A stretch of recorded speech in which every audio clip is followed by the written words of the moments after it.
wa asyhadu an la ilaha illallah wahdahu la syarikalah wa asyhadu anna Muhammadan abduhu wa rasuluh. Allahumma salli ala nabiyyina wa sayyidina Muhammad wa ala alihi wa man tabi'ahum bi ihsanin ila yaumiddin.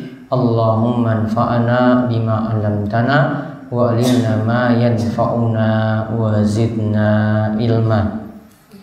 Alhamdulillah para jamaah, kita bersyukur kehadirat Allah Subhanahu wa taala atas nikmat lan karunia yang telah Allah anugerahkan kepada kita sekalian, sehingga di kesempatan ba'da maghrib di malam Kamis ini kita diberikan taufik dan hidayah untuk melaksanakan sholat maghrib secara berjamaah. Kemudian kita lanjutkan dengan duduk sejenak dalam majelis ilmu. Mugi-mugi majelis ini adalah majelis yang penuh berkah. Kita senantiasa mendapatkan limpahan rahmat dan karunia ilmu dari Allah Subhanahu wa taala. Mugi-mugi dengan ilmu ini kita senantiasa diberi taufik untuk bisa mengamalkannya, dan mudah-mudahan manfaat untuk kehidupan kita di dunia dan sebagai simpanan pahala kita di akhirat kelak. Allahumma amin. Di kesempatan kali ini Allah akan jelaskan tentang masalah kebersihan, di mana kita diperintahkan untuk bersih, terutama saat bapak-bapak dan ibu-ibu sedang buang hajat di kamar mandi. Ketika di kamar mandi, Islam mengajarkan aturan-aturan. Wonten aturan-aturan. Kita kalau mengikuti aturan-aturan ini, bahkan ini dicontohkan oleh Kanjeng Nabi kita Muhammad sallallahu alaihi wasallam, pasti punya manfaat yang sangat-sangat luar biasa. Kita lihat di sini beberapa poin ini diringkas dari kitab Zadul Ma'ad karya ulama besar di masa silam, yaitu Ibnul Qayyim rahimahullah. Kita lihat poin-poin yang beliau sebutkan mengenai aturan-aturan yang Nabi SAW contohkan ketika buang hajat. Yang pertama, saat masuk kamar mandi, saat masuk toilet, Nabi Shallallahu Alaihi Wasallam itu biasa membaca doa berikut: Allahumma inni a'udzubika minal khubusi wal khaba'is. Coba kalau tuntun nggih. Ini doa saat masuk kamar mandi. Allahumma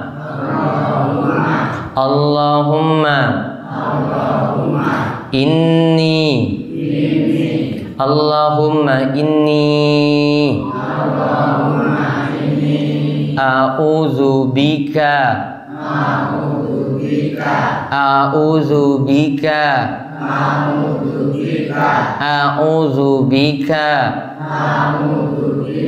minal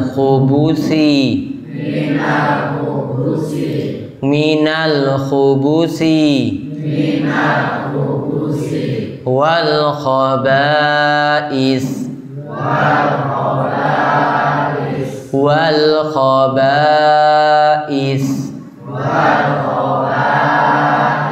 minal khubusi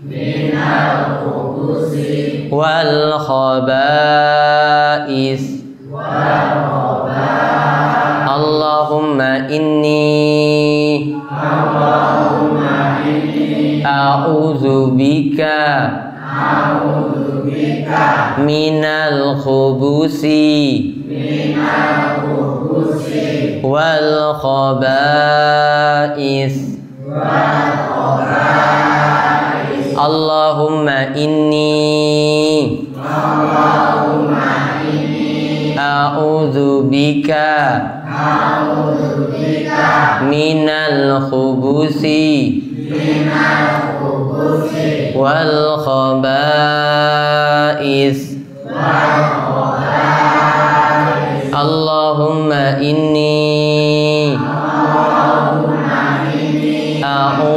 bika minal khubusi wal khaba'is. Coba dimaca sarengan. Allahumma inni a'udzu bika minal khubusi wal khaba'is. Artinya pun lihat, ya Allah, aku berlindung kepadamu dari gangguan setan laki-laki maupun setan perempuan.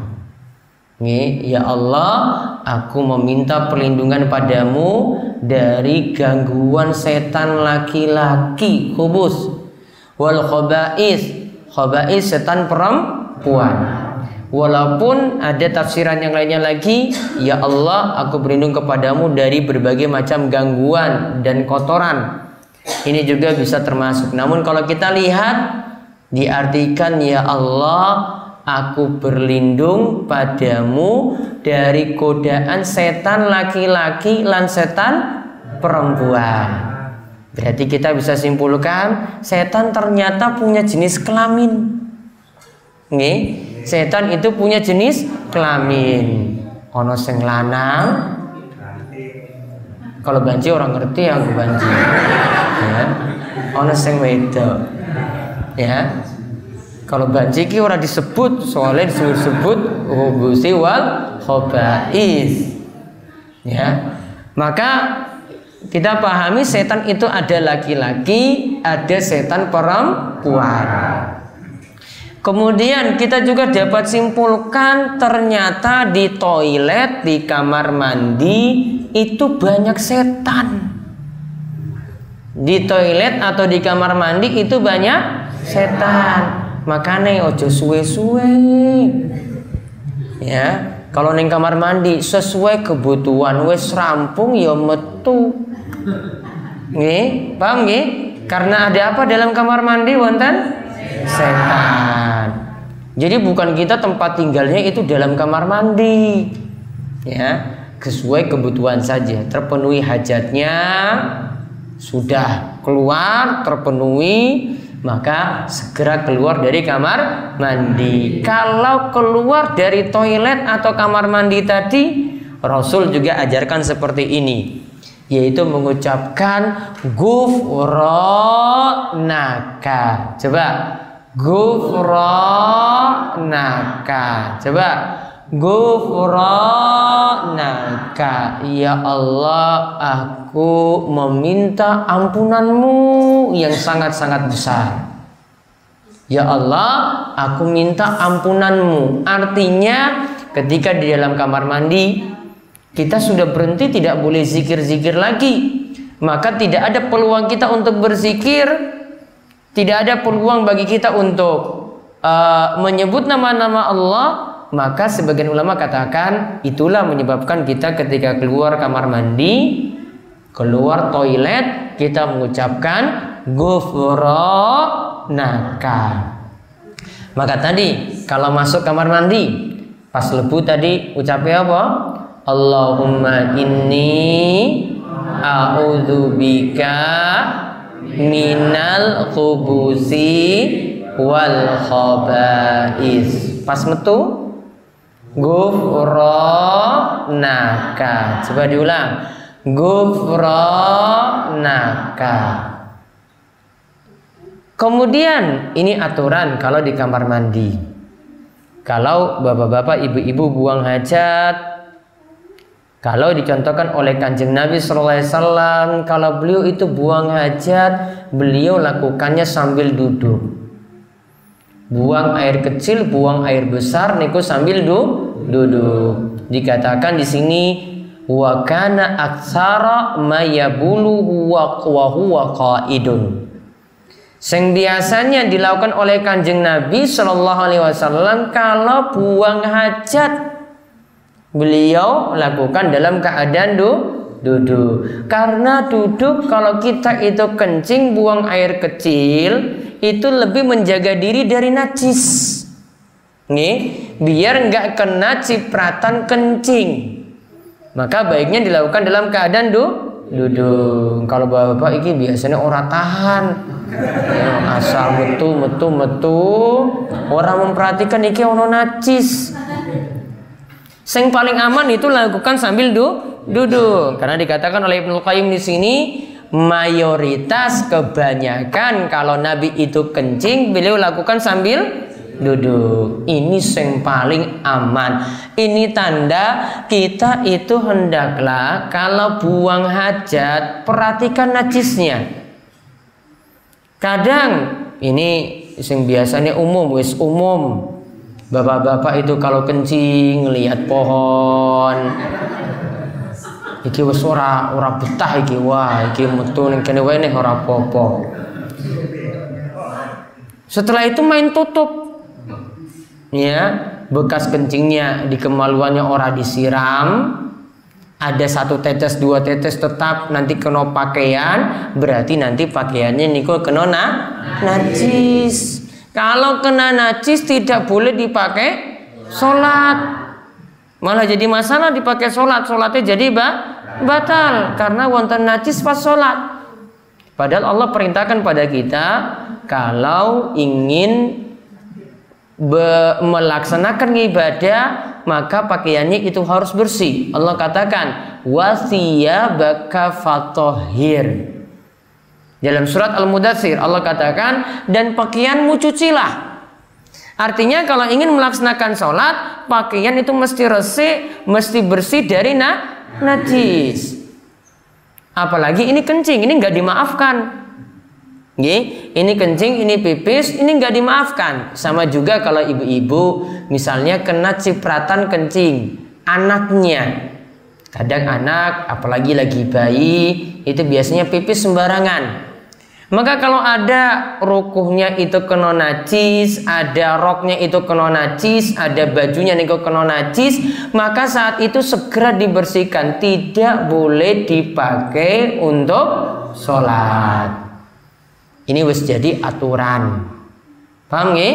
Jadi najis ini perlu diperhatikan. Kita diajarkan tadi ketika buang hajat. Saat buang hajat ya maka baiknya dilakukan sambil duduk. Kemudian disebutkan lagi oleh Ibnu Qayyim yang ketiga, Nabi sallallahu alaihi wasallam yastanji bil ma'i taratan. Kadang Nabi itu kalau habis buang hajat, beliau itu cebok. Beliau membersihkan kotorannya itu kadang menggunakan air. Kadang kalau tidak menggunakan air disebutkan wa yastajmiru bil ahjari taratan. Terkadang kalau tidak ada air beliau cari batu cilik saja. Yang penting ini bisa hilangkan najis ya, sing wajar ukurannya. Kalau kecil terlalu kecil ya ora iso. Kalau terlalu besar juga yo abot. Ya, maka yang sedang-sedang saja. Beliau cari batu, beliau membersihkan kotorannya tadi ngangge watu. Maka sampai kotorannya itu bersih. Kadang kata Ibnu Qayyim dilihat dari riwayat yang lain wa yajma'u bainahuma taratan. Kadang beliau gabung, wis ngangge watu ditambah lagi dengan air. Namun para ulama katakan kalau kita menggunakan air itu sebenarnya sudah cukup. Ya, wis cukup, wis resik. Ya, itu sudah cukup. Maka yang paling utama kalau habis buang hajat benar-benar dibersihkan ya, ngangge banyu sampai kotorannya yang ada di tempat keluarnya kotoran tadi itu jadi bersih, tidak ada yang tersisa. Kemudian baru mengenakan pakaian. Sama tadi misalnya pas kencing, pas pipis nggih, jangan asal nutup. Nggih, wah niki wis metu. Terus main tutup saja jangan. Cari tadi minimal ada air ya. Bekas yang ada di kemaluan itu dibersihkan. Kalau tidak ada air maka cari misalnya watu atau cari di daunan yang ada yang kotor-kotor yang sudah tidak dipakai lagi, kemudian itu dipakai untuk membersihkan kotoran. Islam mengajarkan seperti itu. Nah, kemudian aturan yang keempat, kalau kita membersihkan kotoran cebok tadi, tolong pakai tangan kiri.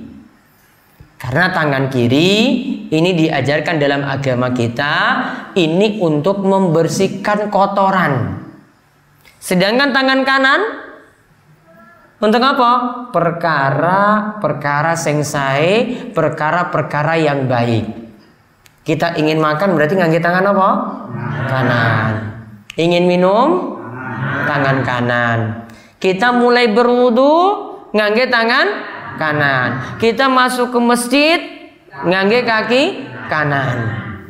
Dahulukan yang baik-baik itu dengan yang kanan. Namun kalau yang kotor-kotor, yang najis-najis, seperti kita itu cebok, seperti kita itu membersihkan kotoran, sehabis buang hajat, pakai yang kiri. Maka yang kiri ini tidak bisa lagi dipakai untuk makan. Maka aturan sama, tolong nanti dipraktekkan misalnya pingin maam bakso neng Tanjung. Tangan yang fungsi itu masukkan dalam mulut, yang berfungsi cuma satu. Yang masuk ke mulut cuma tangan kanan. Ya mau pakai untuk ngaduk, untuk campur sausnya, sambelnya, ya monggo pakai dua tangan. Namun yang bergerak masuk dalam mulut cuma tangan kanan. Jangan pakai dua-duanya. Wah, nikmat sekali. Padahal ini untuk yang kotor-kotor loh. Jadi secara adab, secara aturan kita dianjurkan pakai yang kanan. Tolong nanti dipraktekkan Besok kalau maam mie ayam, maam bakso tolong. Ya orang ngangge dua-dua nih loh ini. Cukup satu. Nah, kemudian ini aturan lagi yang kelima setelah buang hajat. Tadi kan tangannya dipakai untuk membersihkan kotoran. Maka yang biasanya dilakukan oleh Nabi SAW. Dulu itu belum ada sabun. Maka dicontohkan oleh beliau ketika selesai buang hajat, ada sisa-sisa kotoran, beliau usap-usap ke lemah tanah. Tujuannya apa? Tujuannya sama seperti kita ngangge sabun. Karena kalau diusap-usap ke lemah, ini lama-lama kotorannya bisa hilang. Namun dulu itu nggak ada keramik. Beliau memang di lemah murni, maka lebih cepat hilangnya. Namun sekarang kalau sudah ada sabun, maka baiknya setelah buang hajat niku ngangge sabun biar tangannya niku resik. Walaupun ini tangan kiri kita tidak pakai untuk makan, namun ini baiknya bersih dari kotoran. Kemudian aturan yang lainnya lagi, ini aturan kalau buang hajat. Tolong tidak di tempat terbuka yang dilihat oleh orang-orang. Jadi bapak-bapak kan biasanya gurning pinggir jalan toh.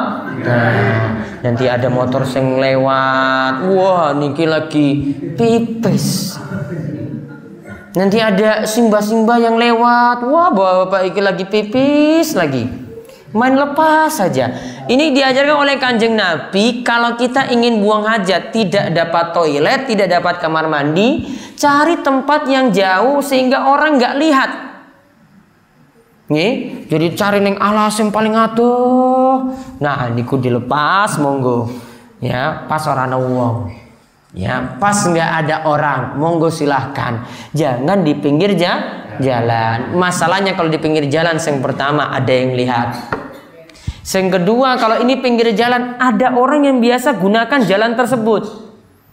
Kalau nggak sengaja nanti celananya, sarungnya kena pipis. Masalah. Ini gara-gara kita menyebarkan najis seperti itu. Kita jadi penyebab. Kemudian yang ketiga tadi, ternyata Kanjeng Rasul Shallallahu Alaihi Wasallam itu katakan kebanyakan siksa kubur itu gara-gara kencing. Kebanyakan siksa yang ada dalam kubur itu gara-gara kencing. Kencingnya kenapa? Disebutkan dalam riwayat, yaitu kencingnya tidak menutupi diri. Langsung di tempat terbuka, orang-orang lihat, langsung dilepas.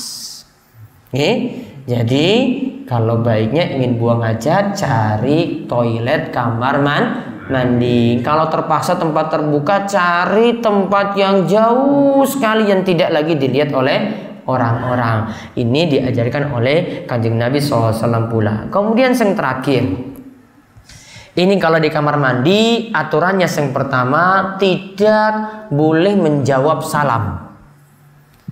Jadi kalau ada yang mengucapkan dari luar assalamualaikum pas lagi mandi, pas lagi ngising misalnya, maka nggak boleh dibalas. Ya, ini aturannya kalau dalam kamar mandi. Karena ucapan salam waalaikumsalam itu ada nama Allah.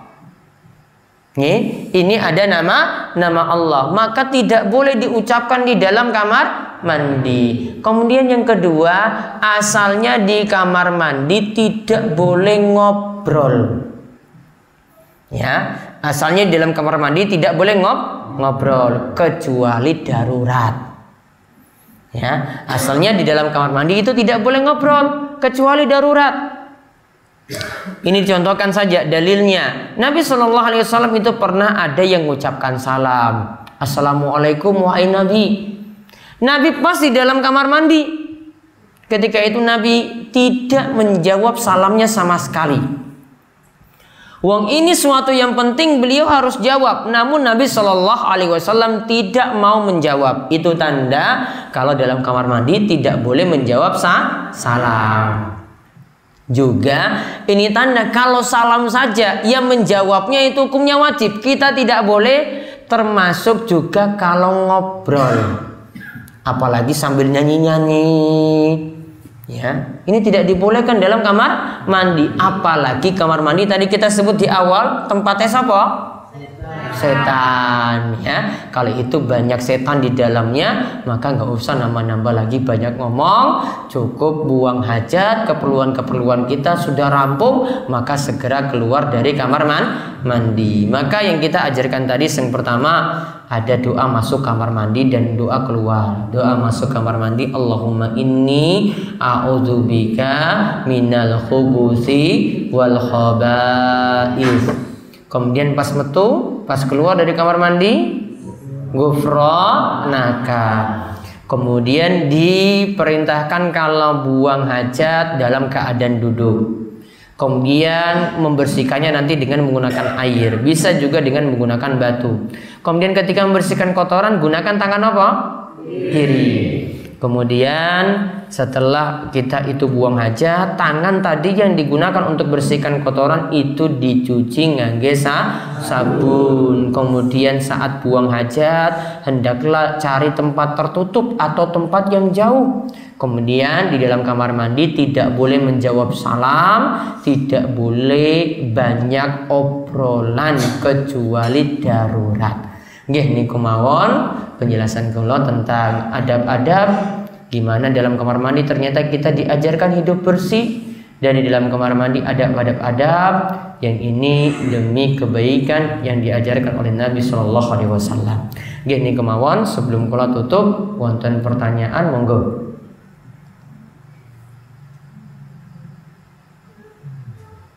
Nggih. Langsung saja pertanyaan saya, perbedaan doa keluar dari toilet atau kamar mandi. Yang sering saya baca bacaannya Alhamdulillahilladzi adhaba anil adha wa afani. Alhamdulillahilladzi adhaba anil adha wa afani. Ya Allah, yang telah menghilangkan penyakit dari diriku, masalah dari diriku, wa'afani, dan memberikan keselamatan untukku. Hadis ini ada, namun yang lebih tepat hadisnya dhaif. Yang lebih kuat, kita keluar kamar mandi baca doa ghufranaka. Wonten malih? Wonten Bu? Monggo.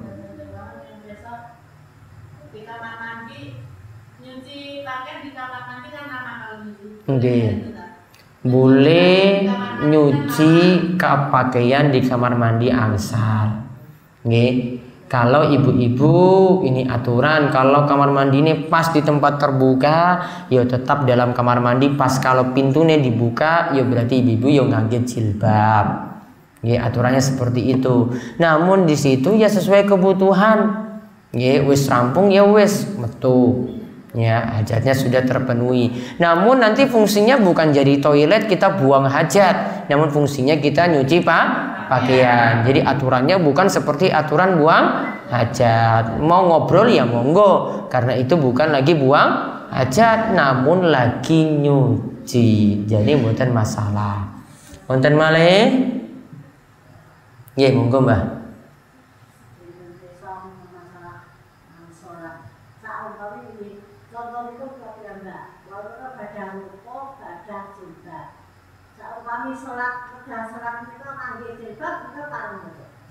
Nah, niki tergantung. Nah, coba ibu sing jilbab apa? Sing ruko ijo, coba ngadeg, Bu. Nggih, ngadeg coba. Nah, kalau jilbabnya besar seperti ini nggih, coba lihat antara ruko kalih mungkena. Nah, jilbabnya niku sudah sama besar seperti ruko, nggih. Iya toh? Jilbabnya sudah besar seperti ini. Maka kalau jilbab sudah besar seperti itu, ibu nggak perlu pakai lagi ruko, malah boros, nggih. Namun kalau jilbabnya cuma semene nggih, cuma nutup sini sehingga tangan bagian ujungnya ini separuhnya kelihatan, maka baiknya ngangge ruko ditambah di luar. Kalau itu sudah cukup, nggih. Ini jilbab sebenarnya, namun jilbab ini fungsinya sudah besar sehingga fungsinya wes nutup aurat. Kalau wes nutup aurat berarti boleh dipakai untuk sholat. Adapun kalau jilbabnya cilik, ini nggak boleh dipakai untuk sholat. Wajib nambah ruko. Paham nggih? Adapun roknya tadi tetap pakai, harus nutup sampai kaki. Kakinya niku ditutup, mata kaki ke bawah tetap tertutup. Nih, maka kalau roknya itu belum ketutup sampai ke bawah, maka cari ruko yang punya roknya juga atau sarung yang nutup sampai menutupi kaki. Kaki nggak boleh kelihatan dalam sholat. Nih, ini bukan cukup nggak jilbab kalau jilbabnya cilik. Nih, niku, wonten malih, Bapak? Boten? Nggih. Kita kan sebagai muslim harusnya bisa menjaga kesucian. Harus bisa menjaga suci. Tapi kan kita juga sering ada penyakit yang namanya istilah Jawa anyang-anyangan. Jadi kayak ngopong. Anyang-anyangan itu sampai seharian pipis terus. Masalahnya gimana? Masalahnya kalau dipakai anyang-anyangan. Jadi misalnya saya ki wes pipis, wes metu, terus pengen keluar lagi. Itu tergantung musim dingin apa mboten? Itu enggak pengaruh musim dingin atau tidak. Itu kadang orang itu ada yang kena penyakit seperti itu. Kalau yang pertama saran saya coba periksa di dokter. Kalau jelas niku penyakit, maka yang dilakukan yang pertama saat ingin sholat berwudu seperti biasa. Yang kedua, kalau kencingnya kerasa keluar ketika lagi sholat, di tengah-tengah sholat, dibiarkan begitu saja. Namun tadi di awal harus buktikan dulu niku penyakit napa mboten. Tahu gimana itu penyakit? Coba tanya dokter. Masalahnya itu kan penyebabnya itu banyak sekali ya, seperti anyang-anyangan itu. Kadang kasus air nggak sampai mendidih itu. Nah, bisa seperti itu ya. Makanya perlu dijaga kebersihan berarti.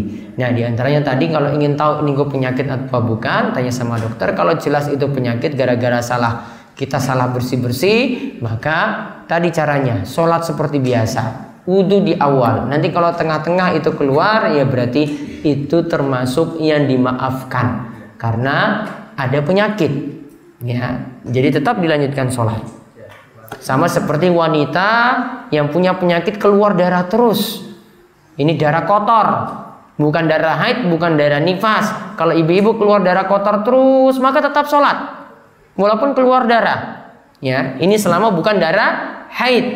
Misalnya pas lagi keguguran, baru 1 bulan keguguran, Nah, ini darahnya bukan darah nifas, namun itu darahnya darah kotor. Kalau darahnya darah kotor yang keluar tetap wajib sholat. Nanti pakai pembalut, kalau darahnya itu metu keluar, maka tetap mengerjakan sholat. Cukup awalnya berwudu saja, nanti tengah-tengah sholat keluar darah tadi, maka itu termasuk yang dimaafkan. Kasusnya sama.